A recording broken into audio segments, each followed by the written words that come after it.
एक चर्चा आम रहती है कि जो भारतीय जनता पार्टी के प्रदेश अध्यक्ष बनते हैं, उनको इतनी फैसले लेने में इतनी छूट नहीं रहती। मुझे इतना कोई दिक्कत वाली बात लगती नहीं है। अगले साल पंजाब में चुनाव होने वाले हैं, तो हरियाणा के नेताओं को पंजाब में क्या भूमिका रहेगी?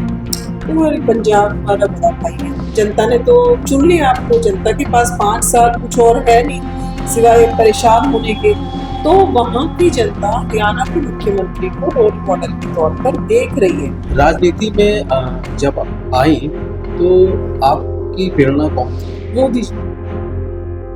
तो इस सफर के दौरान आपका कौन सा ऐसा क्षण था जो सबसे बड़ा मुश्किल? महिला मोर्चा की अध्यक्ष थी, तब मुझे काम का पता नहीं था कि कैसे करते हैं, कैसे सबको साथ लेकर चलते। तब थोड़ी सी चुनौती आ गई, तब मुझे पता था। अगर 1 साल बाद आपका प्रदेश अध्यक्ष के तौर पर आकलन, तो किस पैरामीटर पे आप खुद को आकलन? कितने नए पार्टी के साथ जुड़ा, कितना मैंने विकास किया। 2024 के विधानसभा चुनाव में बीजेपी ने करीब 42 सीटें जो हार गई और लोकसभा की 5 सीटें वो जीतने में कामयाब हुई। तो इन सीटों के लिए आपकी क्या रणनीति? इन सीटों पर आपको पता है कि मोहनलाल बडोली जी का जो कार्यकाल वो 1 साल भी रहता है। आपको क्या लगता है कि 1 साल पहले ही वो इस पद से हटा दिया? तो जो मोदी जी का एक विजन है कि राजनीतिक सशक्तिकरण। 43 साल के बाद हरियाणा को भारतीय जनता पार्टी की दूसरी महिला अध्यक्ष मिली है। पेशे से डॉक्टर, लेकिन सियासत की नब्ज में उनका हाथ इतना रमता चला गया कि पार्टी ने उन्हें प्रदेश की सबसे बड़ी जिम्मेदारी सौंपी है।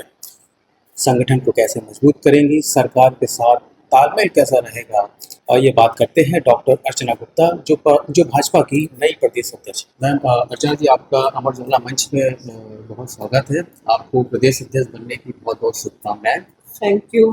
तो अर्चना जी, आपकी सबसे पहले 3 प्राथमिकताएं क्या होंगी भारतीय जनता पार्टी के लिए?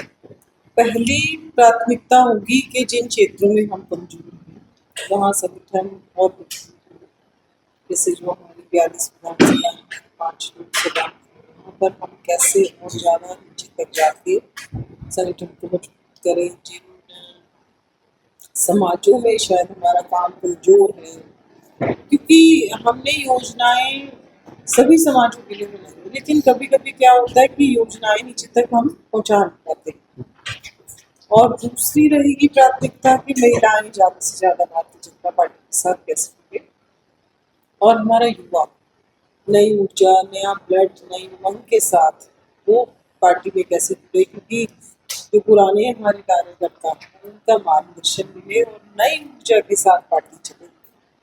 ये हम कोशिश करेंगे। 43 साल बाद भारतीय जनता पार्टी ने किसी महिला को प्रदेश अध्यक्ष बनाया। आप क्या सोचती हैं कि पार्टी ने आपको ही क्यों चुना? मोदी जी लगातार महिला सशक्तिकरण के लिए काम कर रहे हैं। पहली बार किसी प्रधानमंत्री ने चिंता करी कि महिलाओं को शौचालय मिले, महिलाओं को उनकी रसोई में जल मिले, महिलाओं को स्वस्थ ईंधन मिले, महिलाओं में एक नई ऊर्जा और नया विश्वास उन्होंने बेटी बचाओ बेटी पढ़ाओ के जरिए, खिलाड़ियों के जरिए, महिलाओं का जनधन खाता 35 करोड़ से ज़्यादा महिलाओं का खुलवाया उसके जरिए, सेल्फ हेल्प ग्रुप की बहन जो आज अपने पैरों पर खड़ा हो गई है और जो एक नए विश्वास के साथ खड़ी है। तो पूरे भारत में एक महिलाओं के प्रति सोच बदलने का काम मोदी जी ने किया। तो उसी कड़ी में हरियाणा में एक महिला की जिम्मेवारी, आई थिंक कंट्री में ही पहली इस समय तो किसी पार्टी में कोई प्रदेश अध्यक्ष नहीं है। मणिपुर में हमारी एक और महिला प्रदेश अध्यक्ष अच्छा, नहीं। भारतीय जनता पार्टी।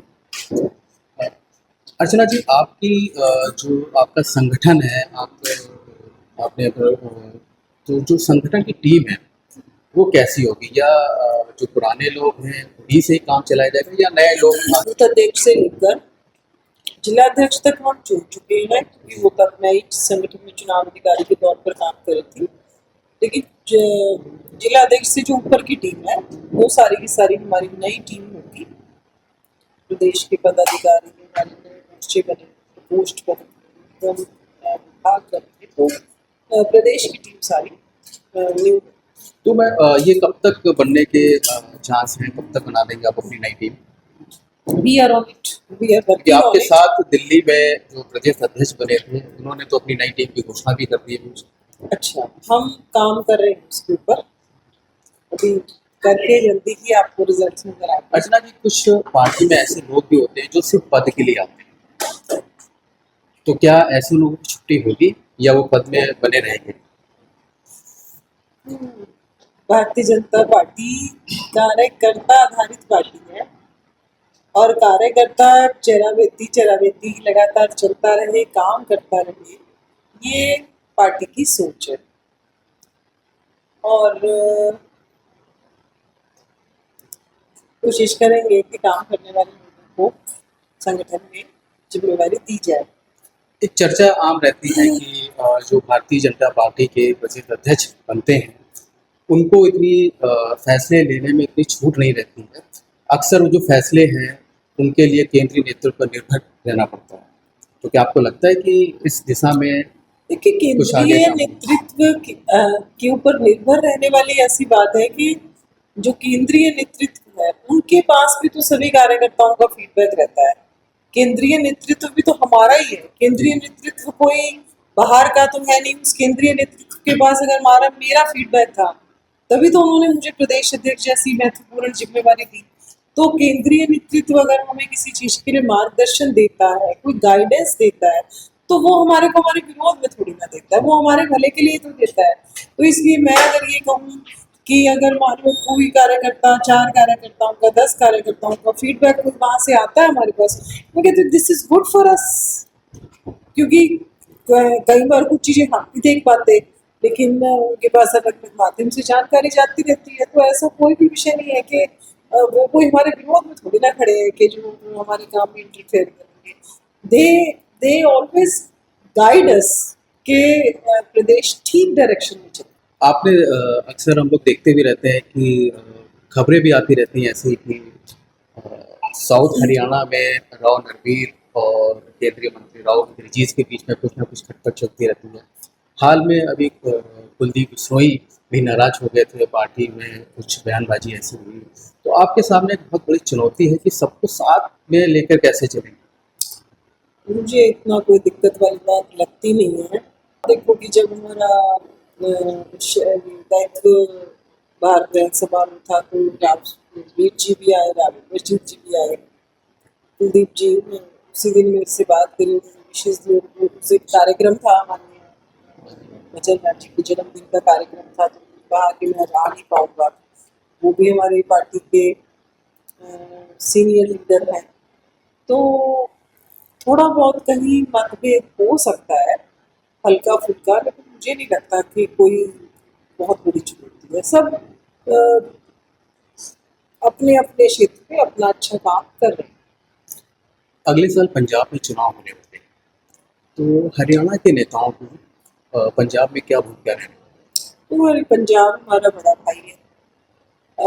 हमारे मुख्यमंत्री जी लगातार पंजाब का प्रवास कर रहे हैं, उनको लोग वहाँ पे पसंद भी कर रहे हैं, लगातार वहाँ कार्यक्रम करके आ रहे हैं।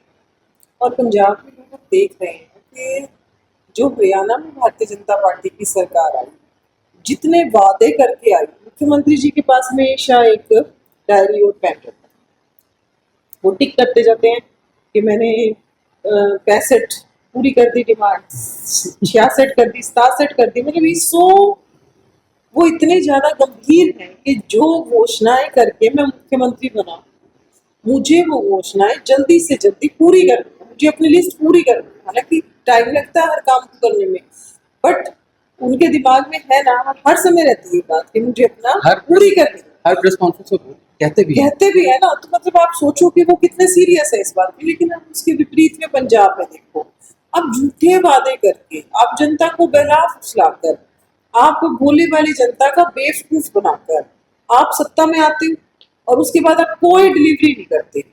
अब आप जनता ने तो चुन लिया आपको, जनता के पास 5 साल कुछ और है नहीं सिवाय परेशान होने के। तो वहां की जनता हरियाणा के मुख्यमंत्री को रोल मॉडल के तौर पर देख रही है कि भारतीय जनता पार्टी की सरकार आती है तो किस तरीके से डिलीवरी देती है। वादे उन्होंने भी किए, वादे हमने भी किए, लेकिन हम एक एक वादा समय से पूरा हो। लाडो लक्ष्मी योजना हमने घोषणा करी थी, तो मुख्यमंत्री जी ने जैसे डाटा कंप्लीट हुआ तुरंत डीबीटी के माध्यम से पैसे भेजने शुरू किए। और एक होता है कि आप झूठ बोलकर, सपने दिखाकर सत्ता में तो आ गए, लेकिन आप आने वाले समय में देखो कि पंजाब की जो जनता है वो आम आदमी पार्टी को अब उतार फेंकी। तो हरियाणा के नेताओं की क्या अभी कुछ ड्यूटी लग रही है? हरियाणा के क्या हमारे लक्ष्य है? मुख्यमंत्री जी तो जा ही रहे हैं लगातार, लेकिन अभी जैसे ही केंद्र से निर्देश आएंगे तो हरियाणा के लोग भी डेफिनेटली जाएंगे चुनाव के जी। लिए। जैसे जैसे निर्देश आते रहेंगे हमारे पास केंद्र से, हम भेजते रहेंगे कार्यकर्ता। कुछ व्यक्तिगत सवाल हैं आपसे अर्चना जी। राजनीति में जब आई तो आपकी प्रेरणा कौन थी? किसको देख के आप राजनीति में? मोदी जी, वो गुजरात के मुख्यमंत्री थे और मैं उनको रेगुलर फॉलो करती थी। आमतौर पर जो पार्टी में शामिल होता है वो सीधे पार्टी में ही लोग आते हैं, खासतौर से जब कोई महिला विश्व हिंदू परिषद से बीजेपी में एंट्री करे, तो आप विश्व हिंदू परिषद से कैसे जुड़ी? मैं विश्व हिंदू परिषद से सेवा के माध्यम से जुड़ी। मैं चिकित्सा के क्षेत्र में कुछ कैंप्स वगैरह वैसे ही लगा रही थी, तो वहाँ विश्व हिंदू की परिषद की एक दो बैठकों में जाना हुआ। उन्होंने बोला कि आप ऐसे काम करना है, यहाँ पर हम एनीमिया डिटेक्शन के कैंप्स लगा रहे हैं, यहाँ पर ब्लड शुगर के कैंप्स लगा रहे हैं डिटेक्शन के लिए। तो वो कैंप्स के माध्यम से मैं विश्व हिंदू परिषद से जुड़ी, सेवा के माध्यम से। और फिर वहाँ जैसे भाषण वगैरह देते देते कभी किसी भारतीय जनता पार्टी के कार्यकर्ता की नज़र पड़ी कि इसको हम बीजेपी में जोड़ सकते हैं, तो फिर उन्होंने सोचा कि हम बीजेपी में जोड़ लेते हैं। तो मैं ऐसे आई, पर मुझे कुछ पता नहीं था कि मैं क्या करने जा रही हूँ। एक चिकित्सक से प्रदेश अध्यक्ष बनने तक का सफर कैसा रहा?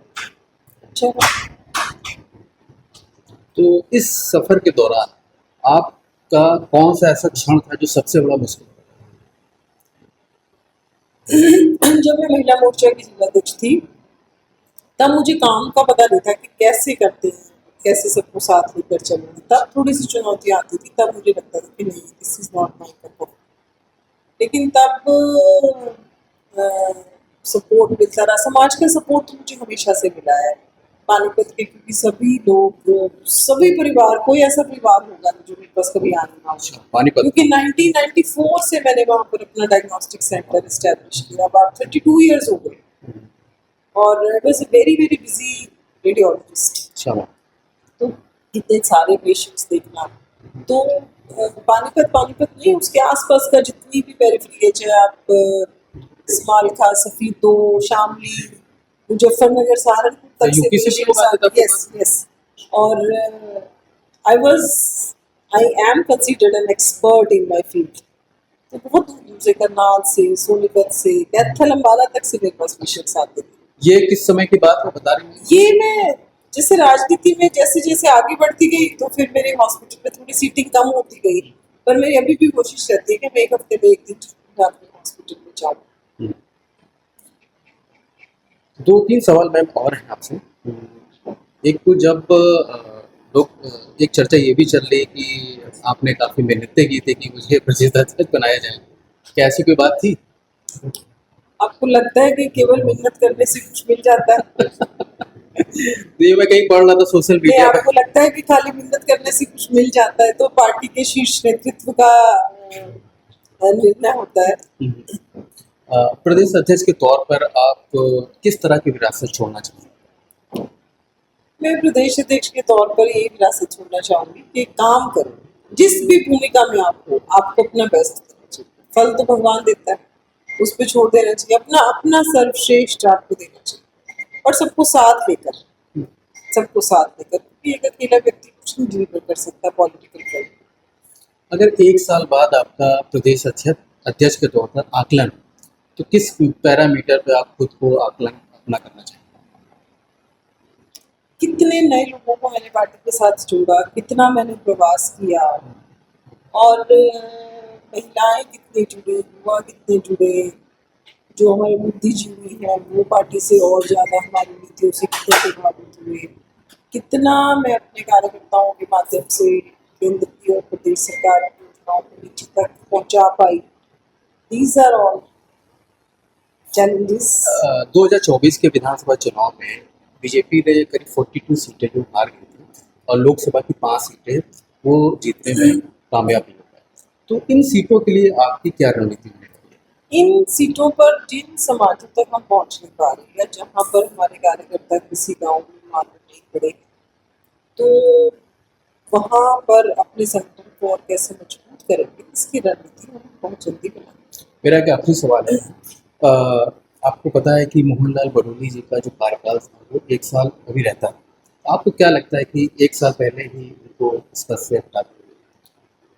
क्योंकि जो मोदी जी का एक विजन है कि राजनीतिक महिला सशक्तिकरण, वो एक मैसेज देना चाह रहे थे कि महिलाओं को हम सशक्त कर रहे हैं। महिला शक्ति वंदन अधिनियम लेकर आए और महिला शक्ति वंदन अधिनियम के जो विपक्ष है, चाहे टीएमसी थी, चाहे कांग्रेस, चाहे सपा, चाहे डीएमके, इन सब ने मिलकर देश की आधी आबादी के बीच में छुरा घोंपने का काम किया, आधी आबादी के अधिकारों का हनन करने का काम किया। तो ऐसी स्थिति में उनको लगा कि अगर एक महिला कर सकती है तो उस महिला को आगे बढ़ने का मौका देना चाहिए। तो महिला सशक्तिकरण वॉज द रीजन। बाकी जो हमारे पूर्व के प्रदेश अध्यक्ष आदरणीय मोहनलाल बडोली जी थे, बहुत ही कर्मठ कार्यकर्ता, बहुत मेहनती कार्यकर्ता और बहुत कुछ सीखा है और मुझे तो उन्होंने महामंत्री के तौर पर बहुत काम करने के लिए दिया अपने प्रदेश में। तो महिला सशक्तिकरण वास्ते पॉइंट की जब कोई महिला कर सकती है तो उसको मौका दें। बहुत बहुत शुभकामनाएं अर्चना जी। आपका जो कार्यकाल वो सफल हो और अमर उजाला से बातचीत के लिए आपको अगर आप ये वीडियो YouTube पर देख रहे हैं तो हमारे चैनल को सब्सक्राइब कर बेल आइकन दबाएं और Facebook पर देख रहे हैं तो हमारे पेज को लाइक करें।